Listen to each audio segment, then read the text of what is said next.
पाउनेछ। यदि चुनाव भइहालेछ भने यति बुझौँ, अब यो पुस्ताको काम सकियो। असंवैधानिक यो कदमले यदि मान्यता पाएछ र चुनाव भएछ भने मेरा हातले यी पुस्ताका कुनै नेतालाई भोट खसालेछन् भने यी हातका औँलाहरूलाई सिलौटोमा राखेर खिचिदिनेछु।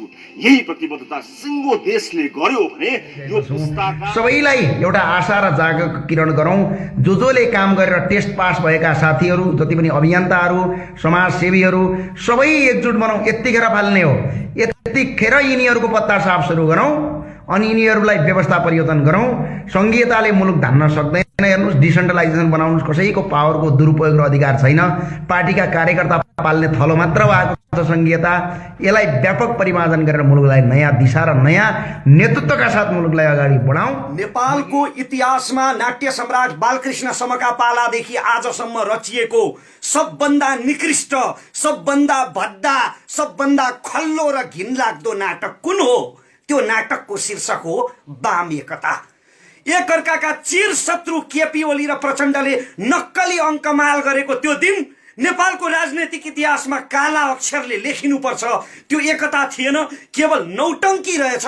सोझा साझा निमुखा जनतालाई, सर्वहाराहरूलाई मुलुकमा के सङ्कट र विपद आइलागेको थियो र सार्वभौम संसद विघटन गरियो। यो देश, यस देशका वासीहरू यहाँ बसेर जेनतेन आफू र आफ्ना सन्ततिको भविष्यको मार्ग कोरिरहेका आम नेपाली अनि विदेशमा गएर पसिनाको धारा बगाएर भए पनि आफ्नो परिवारसँगै देशका नेताहरूलाई समेत पालिरहेका नेपालीहरूले तपाईहरूको के खाइदिएका थिए र यो कृत्रिम सङ्कट पैदा गर्नुभयो।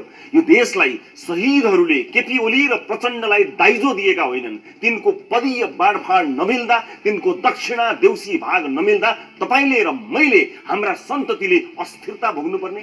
देशलाई 8-10 जना नेता मिलेर थुनेर राख्दा चुपचाप बस्ने गरी निरय भइसकेका छैनौँ हामी। प्रधानमन्त्रीज्यू, यदि तानाशाह नै हुन खोज्नु भएको हो भने हामी तपाईँभन्दा बेटर तानाशाह खोज्न सक्छौँ। यो देशले यदाकदा विकासवादी तानाशाह खोजेको भान हुन्छ, तर तानाशाह चाहिए पनि तपाईँ त्यो तानाशाह बन्न लायक हुनुहुन्न। आफ्ना गुटकालाई बचाउने, अन्य गुटकालाई फसाउने तपाईँ जस्ता पूर्वाग्रही मान्छे यो देशले खोजेको होइन।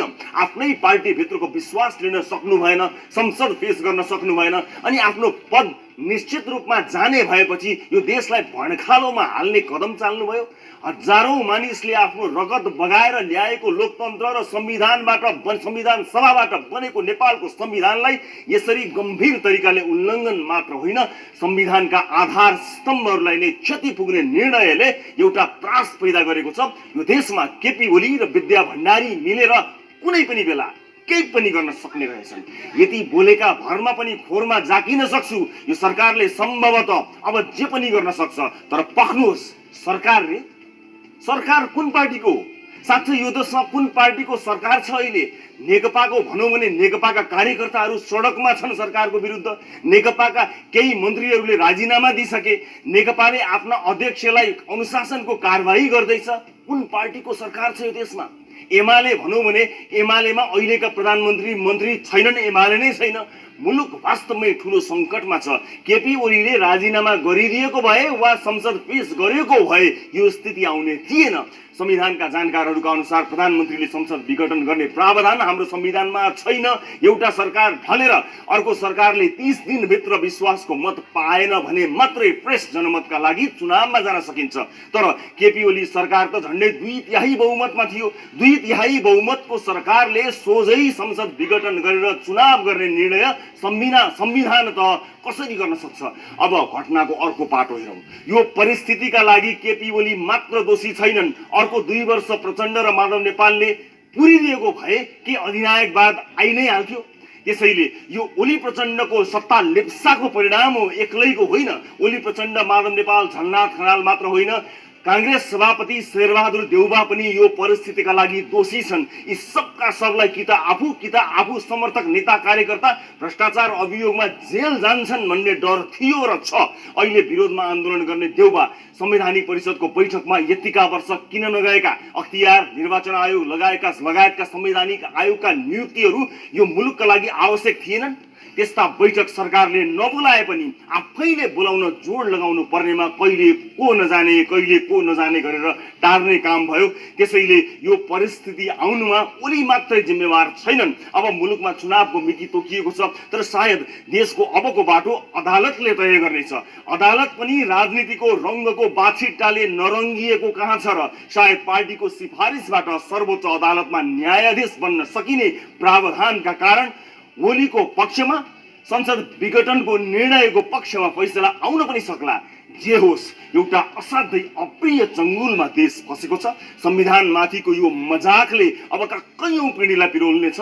यही अभ्यास कायम रहने हो भने यो मुलुक सधैँभरि यिनै तिकडमै राजनीतिज्ञहरूको जालमा बस्नेछ। आशा छ ओलीको यो कदमको कडा प्रतिवाद हुनेछ र यो महासंकटबाट देशले पार पाउनेछ। यदि चुनाव भइहालेछ भने यति बुझौं, अब यो पुस्ताको काम सकियो। असंवैधानिक यो कदमले यदि मान्यता पाएछ र चुनाव भएछ भने मेरा हातले यी पुस्ताका कुनै नेतालाई भोट खसालेछन् भने यी हातका औँलाहरूलाई सिलौटोमा राखेर खिचिदिनेछु।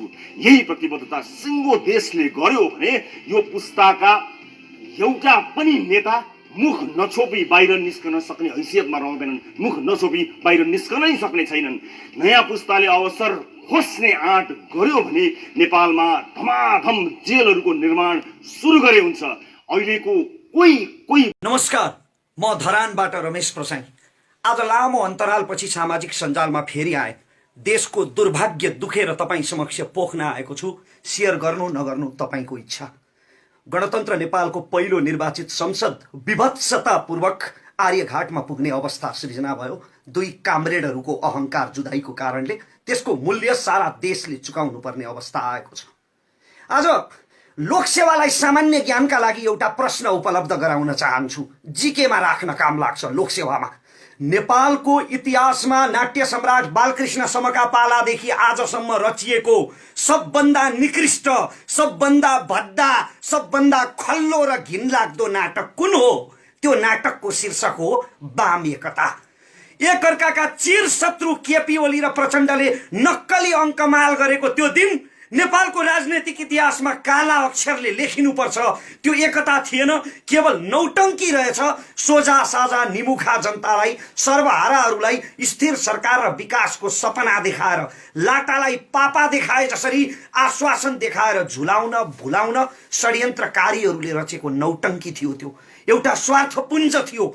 माधव कुमार नेपालको पार्टीको वरिष्ठ भइकन पनि आफ्नो नेतृत्व खोसिएको कुण्ठा, वामदेव गौतमको पार्टीबाट एक्लिएको हिंताबोध, झलनाथ खनालको पार्टी कब्जा गर्न नपाएको प्रतिशोध, अनि यी सबैका संयुक्त अस्त्र बने पुष्पकमल दाहाल प्रचण्ड। त्यसमाथि केपी ओलीको कसैलाई पनि पाषाण जति पनि नगन्ने मुडे अहंकारी बुद्धि। यी सम्पूर्ण स्वार्थी वर्गघातीहरूको दुर्मतिले गणतन्त्र नेपालको पहिलो निर्वाचित प्रतिनिधि सभालाई सती पठाइदियो। अनि आज रमिता हेरिरहेको छ सारा संसारले। रमिता नेपाली कार्लमार्क्स मदन भण्डारीका सहयात्रीहरूले गरेको राष्ट्रघातको रमिता, माओ सेतुङका चेलाहरूले राजनीतिमा देखाएको नाङ्गो नाचको रमिता। आज सामाजिक सञ्जाल हेरे, एक थरी मान्छेहरू भन्छन् ओलीले ठिक गरे, जे गरे ठिक गरे, यो संसद भङ्ग हुनै पर्थ्यो। विकास माइतीघर मण्डलाबाट देखिँदैन। ओली सरकारले काम गरिरहेको त थियो नि, प्रचण्ड लगायतका नेताहरूले कामै गर्न दिएनन्। अझ ओलीमाथि अविश्वासको प्रस्ताव ल्याउने तयारी गर्दै थिए। राष्ट्रपति विरुद्ध महाअभियोगको प्रस्ताव ल्याउने तयारी गर्दै थिए संसदमा। अनि संसद विघटन नगरेर के गरून्?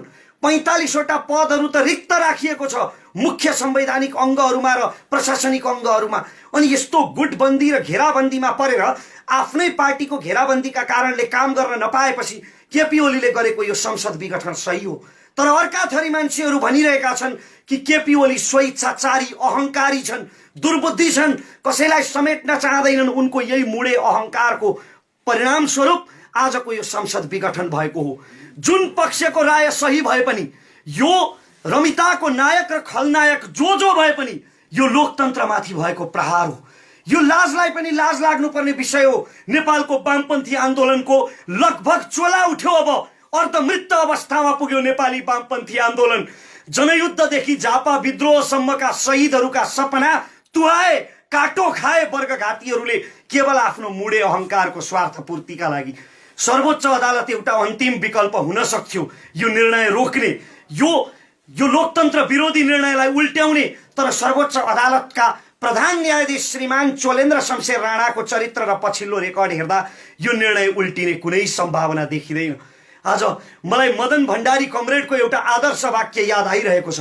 कमरेड मदन भण्डारीले भन्नुभएको थियो कि यदि हामीले राजतन्त्र फाल्यौं, राजतन्त्रको उन्मूलन भयो, तर राजतन्त्रको उन्मूलन भएर पनि जनताको जीवन स्तरमा कुनै परिवर्तन आएन भने, व्यवस्था अवस्था र प्रणालीमा कुनै परिवर्तन आएन भने हामीले गणतन्त्र प्राप्त गरे पनि त्यो उपलब्धि निरर्थक हुन्छ। आज मदन भण्डारीको त्यही वाक्य ढुङ्गाको अक्षर साबित भएको छ वर्गघाती स्वार्थीहरूको चरित्रको कारणले गर्दा। यसो भनेर म राजतन्त्रको समर्थन गरिरहेको छैन, गणतन्त्रको विरोध गरिरहेको छैन, किनकि लोकतन्त्रको विकल्प सुधारिएको लोकतन्त्र मात्रै हो। 2-4वटा बाँदरले खेत मासे भन्दैमा जंगलमा आगो लगाउन मिल्दैन। त्यसकारण लोकतन्त्रमा केही खराब अवसरवादी पात्रहरू देखिए भन्दैमा लोकतन्त्रको विरोध गर्नु अनुचित हो, मूर्खता हो। आदरणीय वामपन्थी बुद्धिजीवी कमरेडहरू, आजको नेकपामा जति पनि शीर्ष नेताहरू छन् नि, यिनका बलिदानका बखानहरू रक्षान्तिर मिल्काइदिए हुन्छ। अब यिनीहरूले भोगेको जेल, नेल र वनवास सारा राष्ट्र सेवाका निम्ति होइन, राष्ट्र चुस्नका निम्ति, रजाइका निम्ति, सत्ता भोग गर्ने लक्ष्यले मात्र यिनीहरूले जेल, नेल र वनवास भोगेका रहेछन् भन्ने कुरा यिनीहरूको चरित्रबाट प्रमाणित भइसकेको छ। वामपन्थी कार्यकर्ता कमरेडहरू, अझै पनि यदि तपाईको हृदयले यिनै नेताहरूको जयगान गर्न मन लाग्छ भने, यिनै नेताहरूलाई जिन्दाबाद भन्दै प्रचार गर्न मन लाग्छ भने तपाईले आफ्नी आमाको दूधमाथि शंका गर्नुहोला। तपाईलाई पिलाउने तपाईकी आमाको दूधमा कतै तपाईलाई रोबोट बनाउने कुनै रसायन त मिसिएको थिएन। सारा देशमाथि विभत्स प्रहार भएको छ लोकतन्त्रमाथि, शहीदको रगतले आर्जेको लोकतन्त्रमाथि। र मदन भण्डारीले बोलेको त्यो वाक्य आज ढुङ्गाको अक्षर सिद्ध भएको छ। मेरो महामहिम प्रधानमन्त्री कमरेड, तपाईको एउटा जब्बरे झापाली झोकमा गरेको निर्णयको कारणले, एउटा यो कुकृत्यको कारणले अब पूर्व दरबारीहरू, दरबारको रासो बासोमा हुर्केका लोकतन्त्र विरोधीहरूले फेरि लोकतन्त्रमाथि प्रश्न उठाउने अवसर पाउने भए। सिङ्गो व्यवस्थामाथि प्रश्न उठ्ने भयो। केन्द्रदेखि प्रदेशसम्म, प्रदेशदेखि स्थानीय तह, गाउँ, टोलसम्म तपाईहरूले सबै 60-40मा विभाजन गर्नुभएको छ। अब सारा शासन व्यवस्थामाथि छिद्र पर्ने भए। चुनावको 10औं अर्बको झमेला, तपाईहरूको मुडे अहंकार जुदाईको यो मूल्य साधारण सर्वहारा जनताले किन चुकाउने? महामहिम प्रधानमन्त्री कमरेड, तपाईलाई कसम, सुखानीका शहीदहरूको कसम, भोलि आफूलाई इलाम लगेर मारिँदैछ भन्ने थाहा पाउँदै पनि आज कारागारमा साथीहरूलाई राखेर पार्टी संगठनको बारेमा ब्रिफिङ गर्ने कमरेड नेत्र घिमिरेको कसम, तपाईलाई कसम, रामनाथ दाहाल, वीरेन्द्र राजवंशी, कृष्ण कुइकेल र नारायण श्रेष्ठ जस्ता योद्धाहरूको तपाईको प्रचुर राष्ट्रभक्तिलाई प्रमाणित गर्नुहोस्। यति बेला प्रचण्डसँगको शत्रुता भन्दा देश र लोकतन्त्रको हित ठूलो हो। त्यसकारण महामहिम कमरेड, फिर्ता लिनुहोस् यो संसद विघटन। यो संसद विघटनले राष्ट्रको अहित गर्छ, लोकतन्त्र विरुद्ध छ यो कदम। जनयुद्धका पूर्व सुप्रिम कमान्डर कमरेड, तपाई पनि यति बेला आत्मकेन्द्रित, स्वार्थी, सामान्य छविलाल मास्टर नभइदिनुहोस्। प्रचण्ड हुनुहोस् कमरेड, प्रचण्ड। तपाईको निम्ति तपाईको एक आदेशमा, एक इशारामा आमाको काखबाट उछिटिएर छातीमा गोली थापेर यमराजको हातमा पुगेका ती आत्माहरूको अलिकति त इज्जत गर्नुहोस्। मदन भण्डारी र पुष्पलाल जस्ता कम्युनिस्ट नेताहरूको अलिकति त स्मरण गर्नुहोस्। यति बेला केपी ओलीलाई ढाल्नुभन्दा लोकतन्त्रलाई, गणतन्त्रलाई सम्हाल्नु ठूलो हो। राष्ट्र र गणतन्त्रको हित ठूलो हो। र यति जनताले विरोध गरिरहँदा, यति विघ्न प्रश्न जनताले उठाइरहँदा, यति विघ्न शुभेच्छा राखिरहँदा पनि मैमत्ता भएर यी नेताहरू मध्यावधिमा गए भने, संसद विघटनको यो लोकतन्त्र विरोधी निर्णय सच्चिएन भने नेपालको इतिहासले केपी ओली, प्रचण्ड, वामदेव गौतम, झलनाथ खनाल र माधव नेपाललाई नेपालको राजनैतिक इतिहासले कहिल्यै क्षमा गर्नु हुँदैन। धिक्कार्नुपर्छ यिनीहरूलाई त्यसरी नै जसरी कम्बोडियाको इतिहासले खमेरुजलाई धिक्कार्छ। र नेपाली जनतासँग एउटा अवसर छ। उहिले राजतन्त्रको प्राचीन कालमा राजाले एउटा शपथ लिनु पर्थ्यो रे, यदि तपाईहरुमाथि, जनताहरुमाथि मैले ज्यादती गरे भने मलाई ईश्वरले मृत्युदण्ड प्रदान गरोस्। आज त लोकतन्त्रमा ईश्वर भनेकै जनता हो, जनता जनार्दन हो। त्यसकारण हामीसँग अवसर छ कि यी मैमत्ता भएर यदि मध्यावधि चुनावमा गए भने त्यो मध्यावधि चुनावमा हामीले यी शीर्षस्थ नेताहरूलाई दण्ड दिनुपर्छ। चुनावको माध्यमबाट, भोटको मतको माध्यमबाट, ब्यालेटको माध्यमबाट यिनीहरूलाई यिनको राजनीतिक भविष्यलाई अन्तिम श्रद्धाञ्जली दिनुपर्छ ताकि एउटा नजिर बस्न सकोस्। र यदि त्यस्तो भएन भने, यदि जनताले त्यो मध्यावधि चुनावमा पनि यिनलाई दण्डित गरेनौँ भने, तपाईँ हामीले यिनको राजनीतिक भविष्यलाई श्रद्धाञ्जलीसम्म पुर्याएनौँ भने एउटै कुरा प्रमाणित हुनेछ। फेरि पनि केपी ओली प्रचण्डले चितवन, सिराहा, झापा, काठमाडौँ वा कुनै पनि स्थानमा यी आजका नेकपाका शीर्ष नेताहरूले चुनाव जिते भने एउटै कुरा प्रमाणित हुनेछ कि नेपाल भन्ने देशको भाग्यमा परिवर्तन लेखिएको रहेनछ र नेपाली जनताको चेतना, तपाईँ र म जस्ता नेपाली जनताको चेतना वन्यजन्तु पनि, तपाईँ र म जस्ता नेपाली जनताको चेतना वन्यजन्तु जति पनि रहेनछ। किनकि वन्यजन्तु पनि एक स्थानमा अथवा एक जीवबाट खतरा देखेपछि त्यसको वरिपरि फेरि फर्केर जाँदैन। इति श्री। आदरणीय दर्शकबिन, र यो भिडियो हामीले यसरी खिचिरहँदा, रमेशजीको भिडियो खिचिरहँदा, वन्यजन्तुको कुरा गरिरहँदा पछाडि केही कुकुरहरूको आवाज पनि आइरहेको छ। हामी असाध्यै मध्यराति छौँ र विभिन्न किसिमका मिडियाहरूमा विभिन्न किसिमका समाचारहरू आउँछन् र जसले हामीलाई उत्तेजित बनाउन सक्छ। हामी संयम भएर बिल्कुल आफ्नो निम्ति सोच्ने बेला आएको छ, यति बेला देशको निम्ति पनि सोच्ने बेला आएको छ। तर हामीले एउटा कुरा जीवनजी, एउटा कुरा मैले अघि भन्न छुटाएँ, यति बेला अब फेरि अर्को जनआन्दोलनको नाटक रचिन सक्छ। कुनै बेला माधव नेपाल प्रधानमन्त्री हुँदा, प्रचण्डले राजीनामा दिएर माधव नेपाल प्रधानमन्त्री हुँदाखेरि लाखौं लाख जनतालाई चाउचाउ चिउरा खुवाएर बिना कारण काठमाडौँका सडकमा उतारिएको थियो। त्यसरी नै अब फेरि जनआन्दोलनको नाटक रचिन सक्छ। यसको कुनै पनि अर्थ छैन। त्यसकारण यिनीहरूका लागि अब नमरौँ, आफ्नो ज्यान नथापौँ। म सबैलाई संयम हुन अनुरोध पक्कै पनि सडकमा जाँदा निकै नै सोचेर जाउँ र राष्ट्रको निम्ति अलिकति आफ्नो तर्फबाट के गर्न सकिन्छ त्यो सोच्ने समय चाहिँ रमेशजीले पक्कै पनि यति बेला आएको छ, भन्नुभएको छ। सबैले सो विवेकले काम गरौँ ताकि उत्तेजनामा कसैको ज्यान नजाओस्। नमस्कार साथीहरू, यो सुन्ने समय हो, मतलब टाइटल बिनाको समय भएको छ। देशमा प्रधानमन्त्रीले संसदको विघटन गरेका छन्। अहिले भर्खरै नेकपाको केन्द्रीय स्थायी समितिको बैठक बसेको छ। त्यो बैठकले निर्णय गरेको छ कि प्रचण्डलाई प्रधानमन्त्री बनाउने। यो मैले आज शीर्षक बिनाको सुन्ने समय हो। मेरो आग्रह यो छ कि केपी शर्मा ओलीज्यूले जुन संसदको विघटन गर्नुभयो त्यो अलोकतान्त्रिक होला, तर अहिले नेकपाको स्थायी कमिटीको बैठकले प्रचण्डलाई प्रधानमन्त्री बनाउनु चाहिँ योभन्दा पनि अझ निकम्मा छ है। हामी चाहिँ के आग्रह गर्न चाहन्छौँ भने देशैभरि भएका अब शक्तिहरू एकजुट बन्नुहोस्, अभियन्ताहरू एकजुट बन्नुहोस्, राष्ट्रशक्ति मान्छेहरू एकजुट बन्नुहोस्। यी राष्ट्रशक्ति साथीहरू एकजुट बनेर यिनी सबैलाई फाल्दैन, शेरे, प्रचण्ड, केपी ओली सबैलाई फाल्दैन र नयाँ किसिमको युवाको नेतृत्व अगाडि बढाउँ। देशलाई सुख शान्ति र समृद्धिसँग अगाडि बढाउँ। हजारौँ लाखौँ नागरिकहरू विदेशमा बेरोजगार छन्। यी पुराना सङ्घ संस्थाहरूलाई रोजगारीको सिर्जना गरौँ। भर्खरै प्रहरीका डिएससी साहबले मलाई फोन गरिराख्नु भएको छ, मैले फोन काटेँ।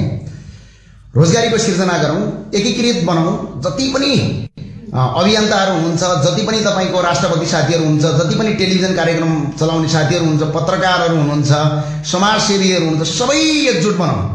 हेर्नुहोस्, मैले आग्रह गरेँ केपी शर्मा ओलीलाई फालेर प्रचण्ड आउने हुन्। संसद यदि पुनः स्थापना भयो भने फेरि प्रचण्ड आउने पक्का भइसक्यो। अहिले भर्खरै नेकपाको स्थायी कमिटीले प्रचण्डलाई प्रधानमन्त्री बनाउने घोषित गरिसक्यो। यानि कि केपी शर्मा ओली भन्दा 10,000 गुणा ठुलो भ्रष्टाचारी फेरि यो देशको प्रधानमन्त्री बन्ने तख्तरमा छन्।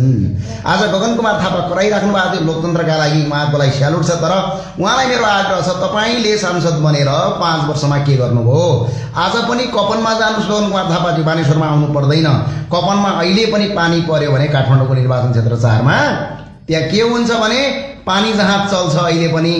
अहिले पनि पानी पर्यो भने त्यहाँ डुङ्गा तैरिन सक्छ। त्यो अवस्था सिर्जित छ, पहिला त्यसलाई विकास गरौँ र हजारौँ लाखौँ नागरिकहरू विदेशमा अलपत्र परेका छन्, उनीहरूको उद्धार गरौँ र नागरिकहरूलाई तपाईँको विदेश जान बाध्य पारिएको छ। देशका कल कारखानाहरू सबै बन्द गरिएका छन्, त्यसलाई सुचारू गरौँ। यसका लागि यी भ्रष्ट नेताहरू, यी भ्रष्ट आचरण भएका यी कार्यकर्ताहरूको जेल जान जरुरी छ, यिनीहरूको अन्त्य हुन जरुरी छ। त्यो भएको हुँदाखेरि यो संसद स्थापना पुनः स्थापनाका आन्दोलनभन्दा बाथी उठेर हामी कुन किसिमको आन्दोलन गरौँ भने यी सबैलाई फाल्ने आन्दोलन गरौँ। हामीले पहिला पनि धेरैसँग आग्रह गऱ्यौँ, रवि लामिछाने दाईसँग पनि हामीले बारम्बार भेटघाट गरिरहेका छौँ। कुलमान घिसिङसँग पनि भेटघाट गरिरहेका छौँ, महावीर पुनहरूसँग पनि भेटघाट गरिरहेका छौँ, गोविन्द केसीज्यूसँग पनि भेटघाट गरिरहेका छौँ र रमेश खरेलज्यूसँग पनि पछिल्लो पटक पनि मैले भेटघाट गरिरहेको छु। सबैलाई एउटा आशा र जागको किरण गरौँ। जसले काम गरेर टेस्ट पास भएका साथीहरू, जति पनि अभियन्ताहरू, समाजसेवीहरू सबै एकजुट बनाउँ। यतिखेर फाल्ने हो, यतिखेर यिनीहरूको पत्ता साफ सुरु गरौँ अनि यिनीहरूलाई व्यवस्था परिवर्तन गरौँ। सङ्घीयताले मुलुक धान्न सक्दैन। हेर्नुहोस्, डिसेन्ट्रलाइजेसन बनाउनुहोस्। कसैको पावरको दुरुपयोग र अधिकार छैन। पार्टीका कार्यकर्ता पाल्ने थलो मात्र भएको छ सङ्घीयता। यसलाई व्यापक परिमार्जन गरेर मुलुकलाई नयाँ दिशा र नयाँ नेतृत्वका साथ मुलुकलाई अगाडि बढाउँ। म यही भन्न चाहन्छु। अहिले केपी शर्मा ओलीलाई फालेर प्रचण्ड प्रधानमन्त्री बन्ने, प्रधानमन्त्रीलाई तपाईँको प्रचण्डलाई फालेर केपी ओली प्रधानमन्त्री बन्ने, केपी ओलीलाई फालेर प्रचण्ड प्रधानमन्त्री बन्ने, या शेरबहादुर प्रधानमन्त्री बन्ने, या बाबुराम भट्टराई प्रधानमन्त्री बन्ने, यो किसिमको परम्पराको अन्त्य हुन जरुरी छ। यदि यो किसिमको परम्पराको अन्त्य भएन भने हामी विदेशमा रहेका साथीहरू सबै विदेश हुनुहुन्छ। नेपाल फर्किनै पाइँदैन। यो 100% ग्यारेन्टी हो। न त रोजगारीको सिर्जना हुन्छ, न त भ्रष्टाचारको अन्त्य हुन्छ, न त कानुनी राज्यको प्रत्याभूति हुन्छ, न त नागरिकले न्याय पाउँछन्। केही पनि पाउँदैनन्। जिउको तिउँ रहन्छ। त्यो भएको हुँदाखेरि मेरो आग्रह सबैलाई के छ भने एकजुट बनाऊ, एक ढिक्का बनाऊ, एक साथ बनाऊ। राष्ट्रभक्तिहरू एकजुट बनाऊ। एकजुट बनिन्छ यी सबैलाई किक आउट गरिदेऊ न। टन्टै साफ यी सबैलाई तपाईँको पत्ता साफ गरिदेऊ। टन्टै साफ। किनभने यिनीहरूले अत्याचार गरे, अत्याचारको सिमाना नागे, यिनीहरूले भ्रष्टाचार गरे, व्यतिथि गरे, लुटतन्त्र गरे। हेर्नुहोस् न, निशुल्क रूपमा शिक्षा र स्वास्थ्य पाइएको थियो नेपालमा। निशुल्क रूपमा पाइएको शिक्षा र स्वास्थ्यलाई पनि यिनीहरूले निजीकरण बनाए, व्यापारीकरण बनाए। जति बानेश्वरमा उफ्रेर भाषण गराउन सजिलो छ, त्यति जनताका दैनिक जीवनमा आवश्यक परेका चिजहरूलाई हामीले एकजुट बनाउनु छ। हेर्नुहोस्, मुलुकमा आज पनि नागरिकहरू स्वास्थ्य नपाएर तडपिरहेको छ। आज पनि शिक्षा नपाएर तडपिरहेको छ। शिक्षा यति महँगो भएको छ कि नागरिकले तिर्न नसक्ने अवस्था छ। स्वास्थ्य यति महँगो भएको छ कि नागरिकले स्वास्थ्यको बिल दिएर एउटा सामान्य मोटरसाइकलमा घाइते भइयो भने पछाडि लगेर उपचार गराउन सकिँदैन। त्यो किसिमको अवस्था सिर्जना भइसक्यो। त्यही भएको हुँदाखेरि मेरो आग्रह के छ भने हामीले सङ्घीयतालाई कति खर्च गऱ्यौँ अहिले यो वर्ष थाहा छ हजुरलाई? 1 खर्ब 12 अर्ब रुपियाँ खर्च गऱ्यौँ। यो सङ्घीयता 1 खर्ब 12 अर्बको सङ्घीयताले मुलुकमा 1.5 किलोमिटर मात्र सडक पिच गर्यो। छोटे महाराजा धिराजहरूलाई मात्रै पाल्यो। अझै यही सङ्घीयता पाल्छु, मेरो अधिकार छ भन्ने हिसाबले तपाईँ अगाडि परिचालित हुनुहुन्छ भने मलाई लाग्छ मुलुक 0.1% विकास हुँदैन। अहिले 80-82 लाख मान्छेहरू विदेशमा छन्। अब 1.5 करोड मान्छे विदेश जानुपर्ने बाध्यता हुनेछ। अहिले केही भएको पनि केही सरकारी क्याम्पसहरू र केही कलेजहरू अहिले पनि पढाइ हुन्छन्। अब यी पनि बन्द हुनेछन्। झनै नागरिकलाई अप्ठ्यारो पर्नेछ। न्याय खरिद बिक्री भइसक्यो, अझै न्याय खरिद बिक्रीमा जानेछ। त्यही भएर मेरो आग्रह छ यो व्यवस्थाका यी टाउकेहरू सबैको अन्त्य गरौँ। यी टाउकेको अन्त्य गर्नलाई अभियन्ताहरू एकजुट बनाऊ, राष्ट्रभक्तिहरू एकजुट बनाऊ। यो मुलुकलाई चाहने पत्रकारदेखि बुद्धिजीवी, शिक्षक, हरेक व्यवसायीहरू एकजुट बनाऊ। हामीले तिरेको करको पारदर्शिताको खोजी गरौँ। मुलुकमा भ्रष्टाचारको अन्त्य गरौँ। यिनीहरूलाई जेल हालौँ र अहिले सडकमा सिर्फ सत्ता र शक्तिका लागि आन्दोलन भन्दा पनि नागरिकका दैनिक जीवनका मागहरूको बारेमा नागरिक आन्दोलन गरौँ। अगाडि बढौँ, एकजुट बनाऊ। यिनीहरूलाई हिट गर्ने समय आएको छ। यिनीहरूको हिट गरौँ र यिनीहरूको पर्खास्त गरौँ र मुलुकलाई सही बाटो र सही निर्देशनमा अगाडि बढौँ।